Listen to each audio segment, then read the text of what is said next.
Hello everyone, welcome to your own channel. कैसे हैं आप लोग? और फाइनली इंतज़ार ख़त्म हो गया। मुझे तो पता भी नहीं था, अभी मैंने जस्ट टेलीग्राम चेक किया और कुछ लोगों ने बोला कि उनका आईडीबीआई का रिज़ल्ट आ गया है, फाइनली आउट हो गया है। तो इतने सारे लिंक फेक आ रहे थे, तो मुझे लगा शायद पता नहीं फिर से वही चीज़ें, बट नहीं, ये एकदम रियल साइट था। होप आप लोगों ने चेक कर लिया होगा जिनका भी सिलेक्शन हुआ है। और इस बार तो भाई दो स्टेज में सिलेक्शन हुआ है। मतलब कहने का इन द सेंस कि पहले एग्ज़ाम होते थे तो हो जाता था।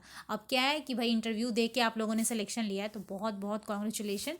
और एसबीआई कलर के एग्ज़ाम के पहले ये बहुत अच्छी न्यूज़ आई है। जिन लोगों का था ना कि कब आएगा कब आएगा, बस हो गया, फाइनली आ गया आप लोगों का। और शायद मुझे लगता है कि उन्होंने मार्क्स रिवील नहीं किया एज यूजल, उन्होंने एक कॉन्ग्रेचुलेशन का मैसेज लिखा है। क्योंकि दो मतलब कुछ लोगों का मैंने देखा, तो जाहिर सी बात है जिनका होता है उनको कोई फ़र्क नहीं पड़ता है भैया क्या मार्क्स गया क्या कट ऑफ गया, डजेंट मैटर। मेरा सिलेक्शन हो गया, बस बात ख़त्म। लेकिन जिनका नहीं होता है, जिनका थैंक यू फॉर अपेयरिंग, और जो भी वेटिंग लिस्ट वाले जो होते हैं, उनके माइंड में ये क्वेरी रहता है कि भाई कितने मार्क्स से नहीं हुआ, कितना कट ऑफ गया है, मेरा सिलेक्शन के चांसेस हैं भी या नहीं है, कब आएगा वेटिंग लिस्ट। एक एक प्रतिक्रिया माइंड में चलती रहती है क्या होगा। तो मैं सबसे पहले ये क्लियर कर दूं जिनका भी ये क्वेश्चन है कि कट ऑफ कैसे पता चलेगा और वेटिंग लिस्ट कब आएगी।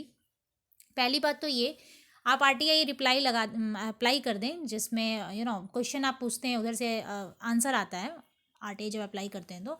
लेकिन यकीन मानिए जब तक आपकी ज्वाइनिंग नहीं होगी, ज्वाइनिंग इन द सेंस जिनका भी रिजल्ट आया है उनकी जब तक ज्वाइनिंग नहीं होगी ना, तब तक आरटीआई वाले रिप्लाई नहीं करेंगे। एकदम सेट करके रखिए, मैंने 2-3 बार ये चीज़ ऑब्जर्व किया है। वो तब तक आपको रिप्लाई नहीं देंगे, स्पेशली जब इंटरव्यू के चांसेस आ जाते हैं ना, जिसमें जैसे पहले क्या था कि एग्जीक्यूटिव सिर्फ मार्क्स बेसिस पे था, तो वो लोग मार्क्स रिवील कर देते थे यहाँ पे, सारा वो ख़त्म हो जाता था मेस की कितना मार्क्स गया एंड ऑल जो भी है।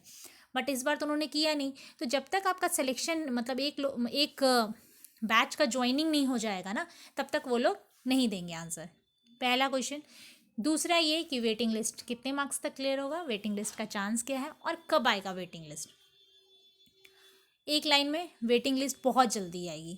ये जो 6 महीने बाद आएगा, 4 महीने बाद आएगा, एक एक बंदे ने कहा कि 31 दिसंबर को आएगा। भैया आपने आईडीबीआई शायद कभी दिया ही नहीं है, इसलिए आपको पता नहीं है। आईडीबीआई की जो वेटिंग लिस्ट होती है ना, अगर आपके कम हाँ, ये चीज़ मैं नहीं कह रही, हो सकता है कि अगर 10 मार्क्स का आपका फ़र्क होगा तो चांसेस एकदम ना के बराबर लेके चलिए। लेकिन सपोज़ आपके अगर 1-2 मार्क्स है ना, तो फिर समझ जाइए कि जितनी जल्दी ज्वाइनिंग होगी उससे कहीं ज़्यादा जल्दी वेटिंग लिस्ट आएगी। हाँ, ये सुनने में थोड़ा सा मिस हो गया, बट ये सच है। कभी कभी तो ऐसा होता है ना, लास्ट ईयर मुझे आज भी याद है कि जिनका भी सिलेक्शन हुआ था उनको होल्ड पे उन्होंने करके रखा था, क्योंकि सिलेक्शन शायद कम बच्चों का हुआ था। तो एक वेटिंग लिस्ट जब क्लियर हुई ना, दोनों की डीवी हो गई, दोनों का साथ में ज्वाइनिंग हुआ। बहुत ज़्यादा उस टाइम था कि भाई क्या कर रहे हैं ये लोग। लेकिन ये सच्चाई है, उन लोगों को भी एक बैच चाहिए जिसमें फुलफिल हो जाए स्टूडेंट, तभी वो लोग ज्वाइन कराते हैं। तो ये चीज़ एकदम लेकर चलिए कि वेटिंग लिस्ट बहुत जल्द आएगी, बहुत जल्द। मे बी ऐसा हो सकता है कि 1 महीने में आए, मे बी हो सकता है 1.5 मंथ में आए, लेकिन मैक्सिमम 1 मंथ के अंदर वेटिंग लिस्ट आ जाएगी। ये मुझे ऐसा लगता है, और अभी तक जैसा भी सिनारियो चला है। दूसरी बात ये कि डॉक्यूमेंट वेरिफिकेशन के लिए कोई टेंशन लेने वाली बात नहीं है, क्योंकि आप लोगों का पहले भी डीवी हो चुका है, इंटरव्यू आपने दिया है, तो जाहिर सी बात है उन्होंने डीवी लिया होगा। तो उसमें कोई ऐसी टेंशन वाली बात नहीं है। बट हाँ, स्पेशली अगर आपकी कोई चीज़ें हैं जो उन्होंने रखा था, एफिडेविट और पता नहीं क्या आप बोलते हैं, कुछ एक अच्छा सा वर्ड बोलते हैं, मुझे याद नहीं आ रहा है, उसमें अगर रखा होगा ना, तो उस चीज़ को आप क्लियर कर लीजिए। उस चीज़ को आप मतलब ये नहीं कि चलो भाई इसको बाद में करेंगे, ये सब कुछ नहीं, इसको अब एक्सटेंड मत कीजिए, जल्द से जल्द आप बनवा के रख लीजिए।